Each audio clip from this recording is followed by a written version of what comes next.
Today we finished the ultimate streetcar S2000, and you're slacking. These videos come out at 9 a.m. every Saturday. Not 9:10, not 9:05, 9 a.m. And while you were sleeping, getting your beauty rest, I went ahead and I changed out this windshield because it was busted. Just like you.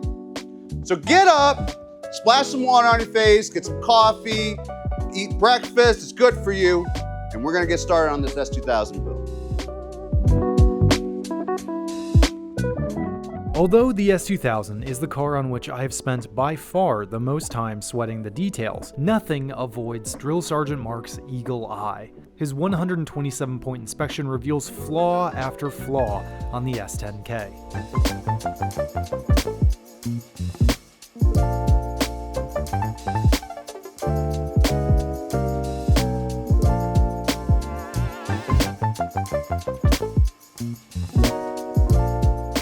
Our goal this episode will be to refine the S2000 into a livable street car once and for all.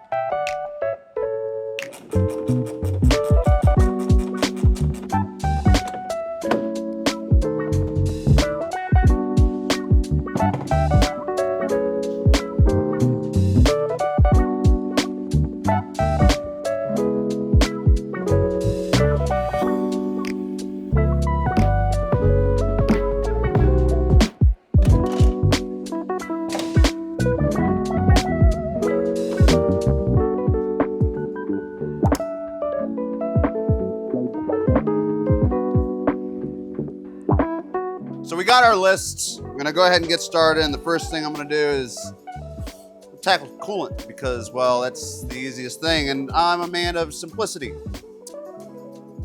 So we're gonna do coolant first. Mark filmed this first part of the episode you're watching while the rest of the G&G crew was in the United Kingdom filming our upcoming road trip, so he had full creative control. As you can see, left to his own devices, Mark is energetic. So another thing that I found after filling up the coolant, the hood latch has been contacting this radiator support bar, and it's taken away some of the paint. So I'm gonna go ahead and correct that. So I'm just gonna shave down the bolt.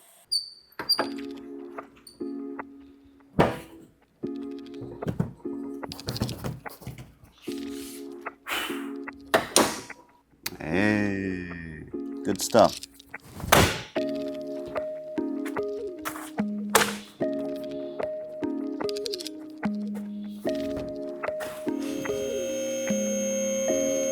We're gonna go ahead and take out this old roll bar. We don't really need it.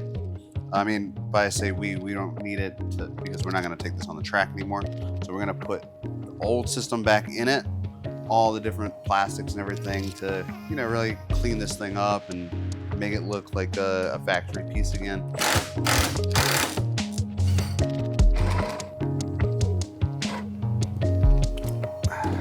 I hate the it'll only take a few minutes.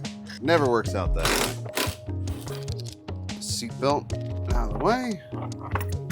Now we can focus on getting the roll bar out. Easy peasy.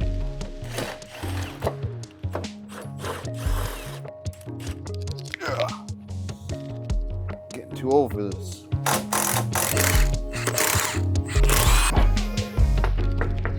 Sit rep. Well, this is what I originally took the first 3 bolts out of, which is this plate.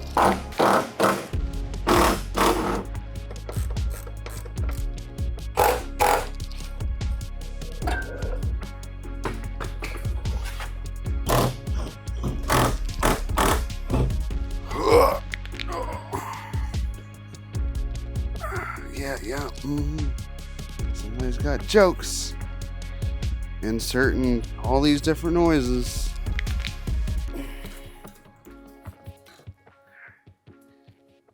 All right, guys, here, take this.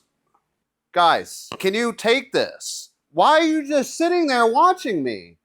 Take this. All right, seriously.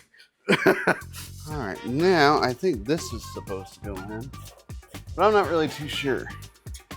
Since I didn't get the greatest amount of help last time, guys. Can you grab that?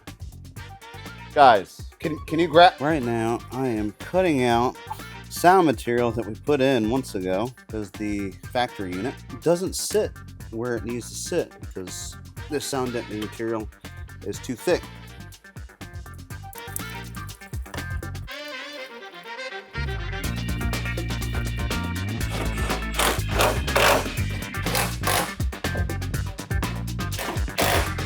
I'm gonna put this in, at least I hope. The only problem I'm having is, where the heck does this go? I feel like it's missing something. So after taking the seat out, I finally figured out where the seatbelt is supposed to go. Okay, so the seatbelt is going to go through this opening here. Okay.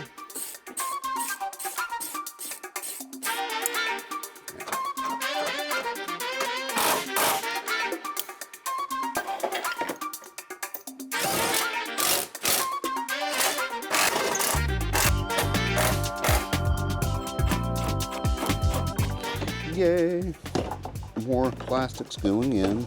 This is your water channel here for any rain that will go into. There's like a drainage right here that comes out the bottom of the S2000. So I think this is kind of neat because I'm, putting all these plastics in, seeing where everything goes, seeing how it goes in, how it comes out, so that when I go work on my car and change out the soft top, I already know how to do it because I'm working on Ben's S2000, so it's a win-win for me. So the fella that sold this stuff to Ben did the honor of marking where all these screws go. And I think I actually understand where they go. Like roll hoops. These are the roll hoops. Oh my gosh. Could you imagine? Drive a person crazy. Hey, I should leave it like just loose. Ben will never know. Oh, mamma mia, like a glove, like it's supposed to be there. This is very satisfying. It really is. Like finally completing a project, like finally doing the finishing touches on a project. I'm pretty sure that this seatbelt kept getting like stuck and you'd have to like turn around and kind of pull it back to get the seatbelt to retract. Now the seatbelt wants to retract on its own. Silky smooth.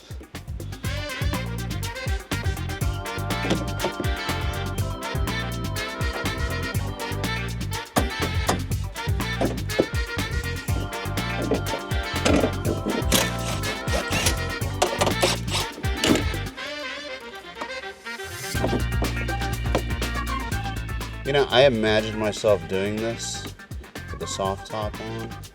That's gonna suck.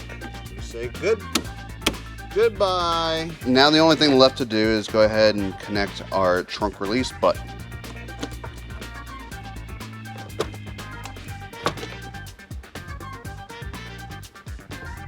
I think we've been bamboozled.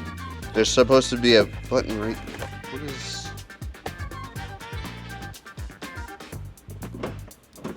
Well, at least we know it works. I guess we should take these out because we don't want them, flying loosely in the back here. I think that might annoy the driver a little bit. We'll just keep them back there. Shh. Our little secret. Bada bang. Ben's gonna lose his mind when he sees this. He's gonna see like, whoa.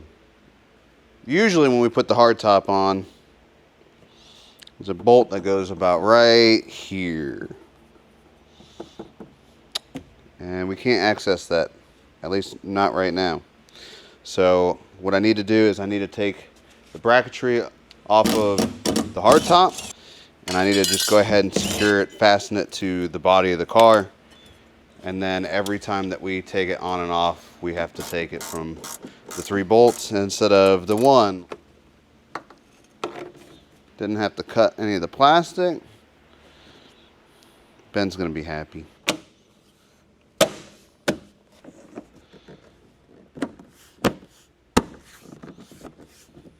Every S2000 owner's gotta have one of these.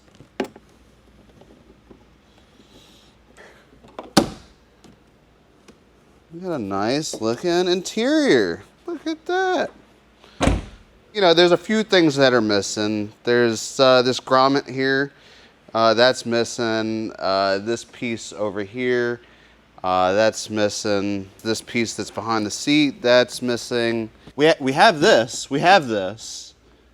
It's not on because we're missing that over there. We're missing that side piece. And then of course we're missing that piece. This is not the right piece that's supposed to go here. And yeah, we're missing this piece, this button. Still parts that we need to order, of course, and well. Hey. Look what the cat dragged in. How was vacation, sweetheart? It wasn't really vacation, we were working. But well, I mean, you know what? I've been working too. And it's a good thing that you finally showed up because there's still more work to do. What'd you think, that you were just gonna come back off vacation and have a running car and be perfect? No, we're gonna put your butt to work. So drop and give me 50 and then let's go. We got things to do. I mean, it does look great. It looks really good, you know? So there's that. You did a great job. I appreciate it. We need to go ahead and do the engine mounts next. Yeah. So it's a perfect day for me, because you finally showed up, that we get to do this together. Yeah.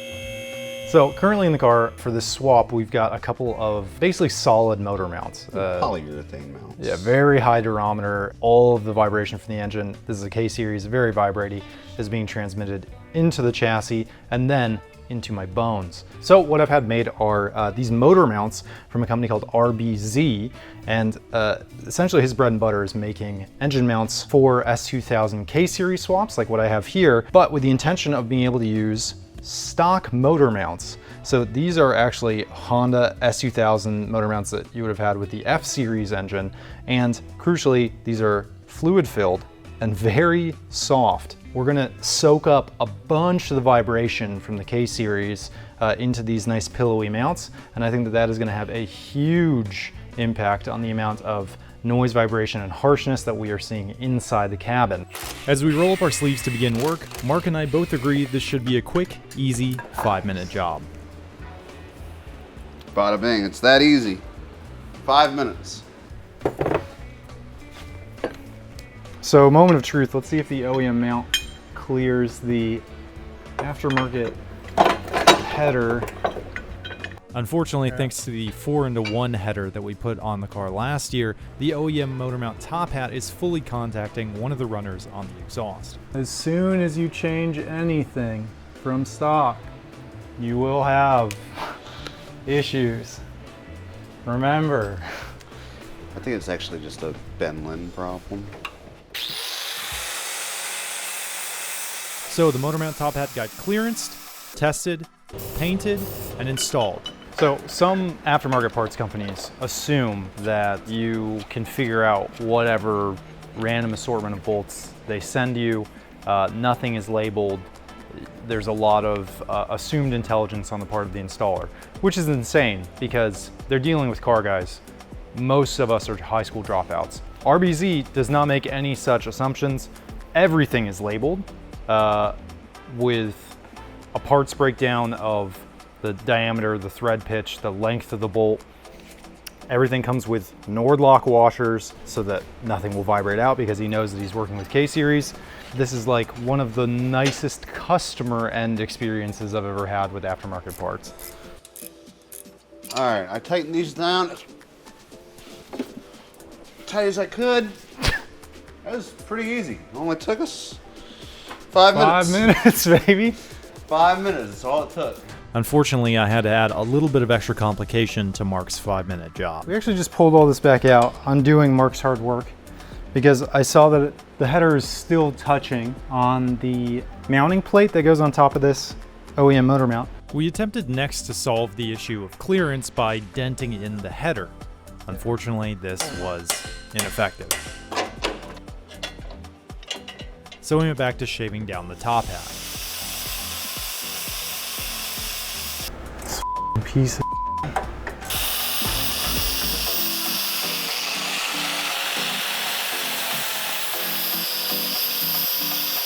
We have our modified stock mount to where we cut out all this material because it was hitting the header, and then we also went ahead and wrapped this with some heat tape, try and keep all the heat off of it that we can, seeing that the exhaust is super close to this mount. And this is supposed to be the easy side. I can see easy, obvious daylight. There's no problem whatsoever. Time. What do we come out at? 4:59? 4 minutes, 59 seconds. Not even a 5-minute job, guys, I lied. So that's why always tackle the easy stuff first. Now we're gonna move on to the harder side. In theory, the AC side mount will prove more time consuming, as we'll have very limited room to work and need to put a mounting plate behind the AC compressor. All right, so the first thing that we need to do is put a block underneath, like a block of wood underneath the oil pan. And then we take the engine mount off, and then we slowly get to the compressor side.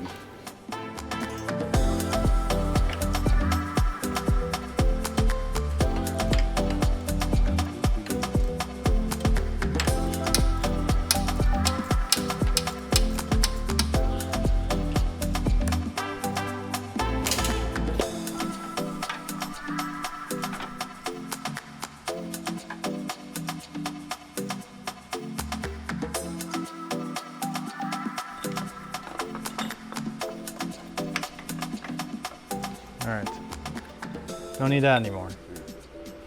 5-minute job, folks. It's that easy. So these mounts, he was like, hey, do you want some mounts? And I said, it's a K20 S2000 swap, not a K24, which for obvious reasons, most people go with a K24. And he did some R&D, made some new mounts, made them work. If you need some K20 mounts for some reason, if you have a K20 in your S2000, they now exist.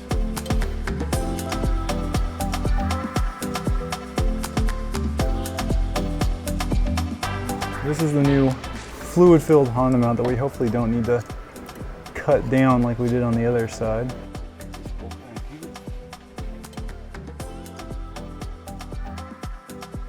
Now torque these. Yeah. Then, Torque those. then compressor, and then just tighten everything down. The space to install the AC compressor is extremely tight, but luckily through millions of years of natural selection, nature has evolved the perfect mechanic, me. Oh yeah. Everybody made fun of me in high school for having freakish, spindly little fingers and hands and arms. Everyone called me Sal's fingers. But now who's laughing? I can't. I mean, that's crazy. Country roads, West Virginia, Mark Brylow, take me home, Mark Brylow. And time. 4 minutes, 34 seconds. 5-minute job. Another easy 5-minute job. We love to see him. You know what's actually like disgusting? What's disgusting? This side took 1/3 the amount of time as the side I said it was going to be the easy side. Yeah. Wait, I thought you said that side's a 5-minute job. Yeah. So that one took 5 minutes. This one took, I guess, 1 minute 30 seconds. This is a 90-second. All right. Time. 1 minute 30 seconds. So Ben and I are gonna split ways. I'm gonna start working on the easy stuff, and he's gonna start working on the hard stuff. I'm gonna work on this wiring, get the lights working, and the ability to unlock the doors with a key fob. So easy stuff, should take 5 minutes tops. While Mark works on the straightforward task of wiring the whole car to work without an OEM dash, I handle the much more cerebral task of fixing headlight panel gap. What a lot of people forget about me is that I'm not just the evolutionary ideal of a mechanic, I'm also an artisan. For some people, working on cars is a job, not for me. For me, it's an artistic expression of...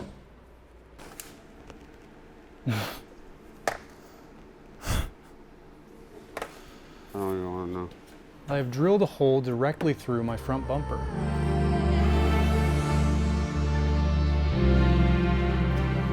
I should have 12 volts on that wire here that I'm connected to. And I'm not showing 12 volts, I'm showing 0.14 volts.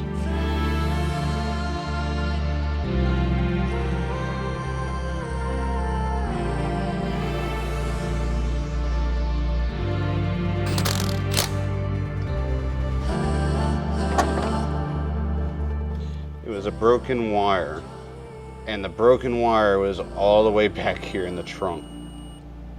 Right there.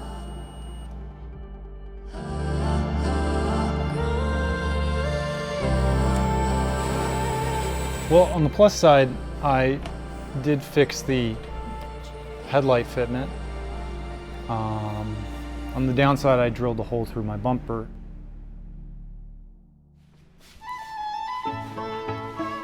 So we're gonna do a little arts and crafts project, and it is because these are just some generic foam seals that came on this aftermarket hardtop. So when the window goes up, you still have a gap here. It doesn't seal fully. So this is the next thing that we want to address. Let's start by removing this seal. Like so. The next step is to fit the metal retaining rail, which requires drilling into the fiberglass hardtop. Like honestly, I'm kind of a drill felon at this point. I don't think I should be allowed to own a drill or vote. And yet when it came time to drill some holes, it was up to me to be a shining example for my coworker.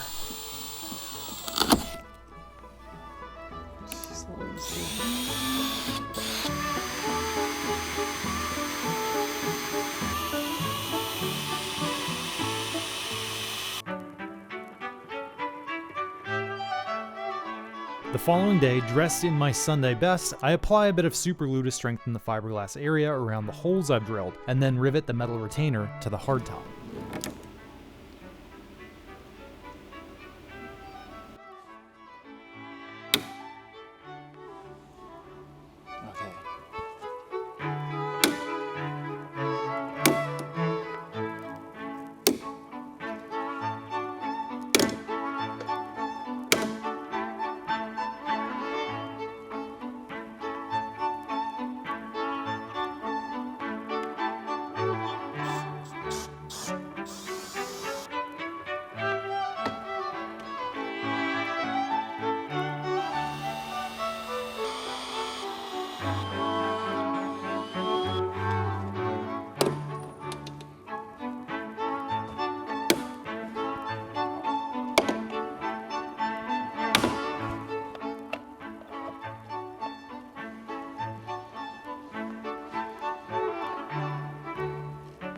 We have the seals in. This was one of the most irritating jobs I've ever done. This was actually more annoying than trying to put the headliner in.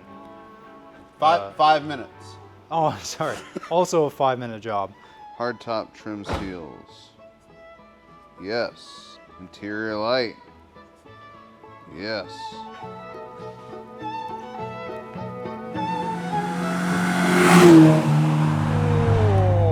First drive with the OEM motor mounts, and it's actually a night and day difference. When you rev, you pick up more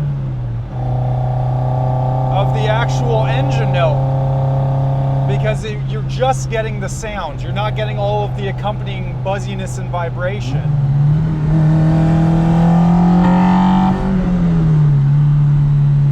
These seals that we put in, a great addition as well. They are definitely reducing some of the air noise that I would get in the cabin that I didn't really even notice before. Unfortunately, you might notice I'm still having to speak up a pretty good amount when I'm actually driving the car, like on the gas. I think that's just this big pillow of sound, like kind of drone coming from the mufflers in the exhaust. So we're gonna replace those, and I think that's gonna be the cherry on top to really make this a nice street car to drive. I hope. I'm taking the S2000 to Driver Motorsports, a local JDM importer, so the S2000 can feel at home amongst all the other Japanese motoring legends. In addition to their extensive showroom of cars for sale, Driver also has a full-service fabrication shop, where I got the incredible exhaust for the V6 MR2 made by their fabricator, Devon. So we're gonna go ahead and just cut this with the Sawzall. It's a little easier than just taking the exhaust off. The muffler that we're working with are Vibrant side in, center out, just some nice quality mufflers. And they're longer than whatever these mufflers were. So we've got a little bit of room to go towards the back, but not very much. And we don't have much room to go towards the subframe. So I just want to see what we're working with first. So I'm gonna go ahead and make a flush cut here.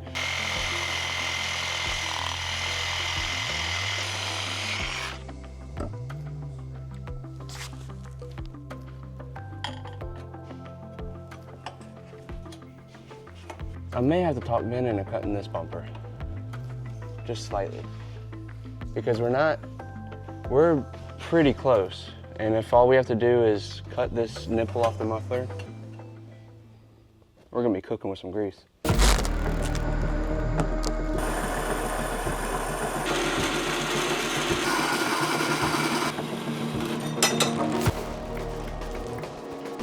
That is all that will need to be cut. Oh, okay. Yeah, but I think I'm okay with that. Yeah, I Okay. think that's fine.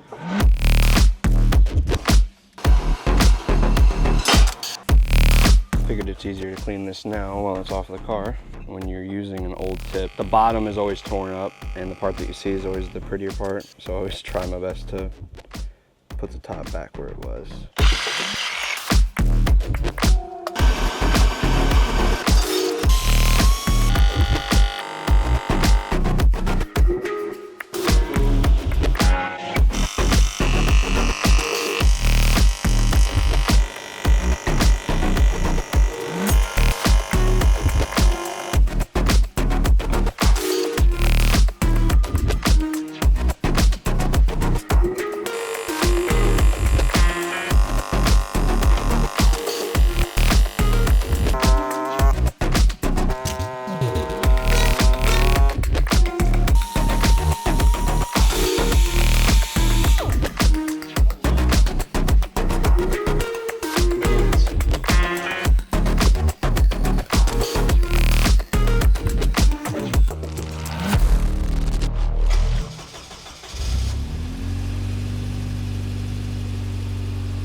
It's sitting at 80 dB, like high 70s dB at idle from like 5 feet away.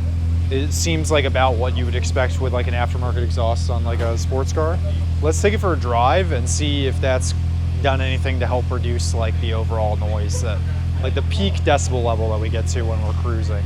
So now we've got to test the decibels of the car while it's actually driving and see exactly how much quieter we've managed to make things inside of the cabin. But first, this is the part of the episode where I feel emotionally, spiritually, almost contractually obligated to tell you about a little something called a quad lock heavy duty suction mount. And as it so happens, this is that little guy right here. And this guy has lived in the S2000 for a long time. And because Mark had to take the windshield out and replace it at the beginning of the episode, the quad lock had to come off as well, so now I've got to put him back on. But this is so much more than just a suction cup or a phone mount. It is certainly both of those things, a fully modular phone mount that can both lock your phone in physically or through the unknowable power of electromagnetism.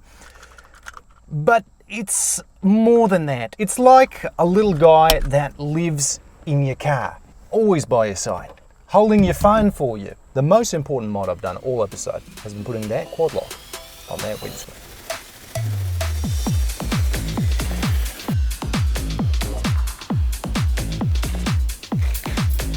I'm sick, and the only cure is more quad lock.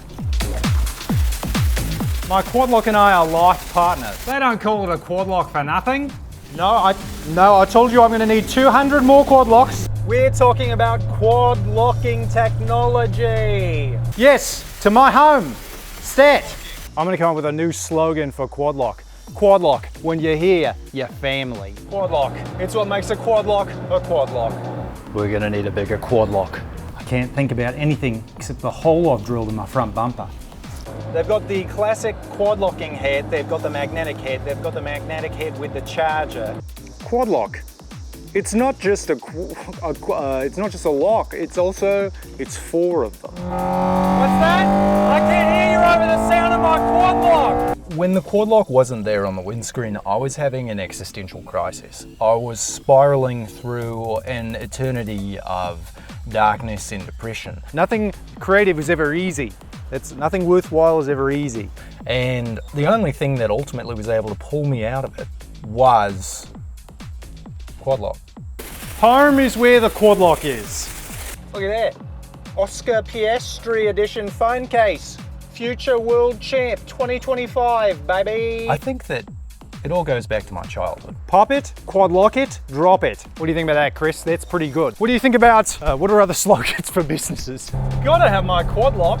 Quad lock gets more done. Quad lock, everyday low prices. No quad lock left behind. I'm quad locking it. If loving quad lock is wrong, go ahead and quad lock me up. I'm quad locked and loaded. Anyways, let's find out how loud this thing is.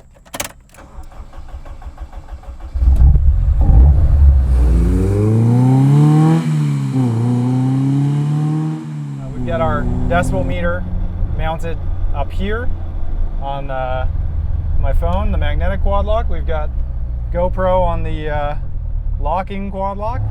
We were previously at 95 dB on throttle at 60 miles an hour.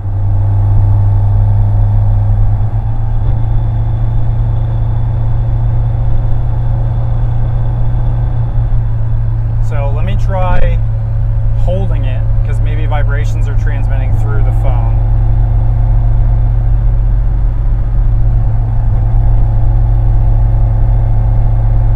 No, they're not. No, they're not. It's just still 95 dB inside the car at highway speed. Incredible. Incredible. I thought it was going to be the exhaust. That's tough. That's tough.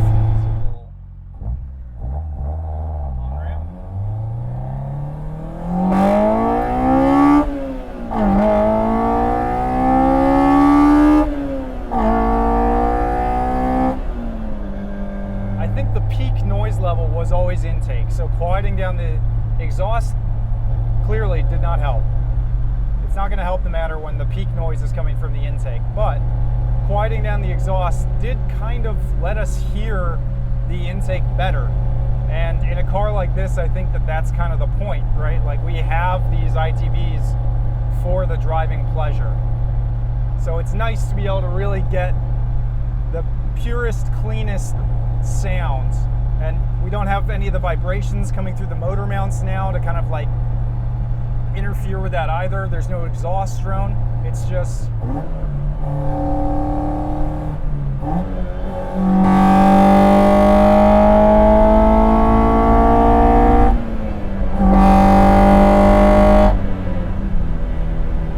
really nice.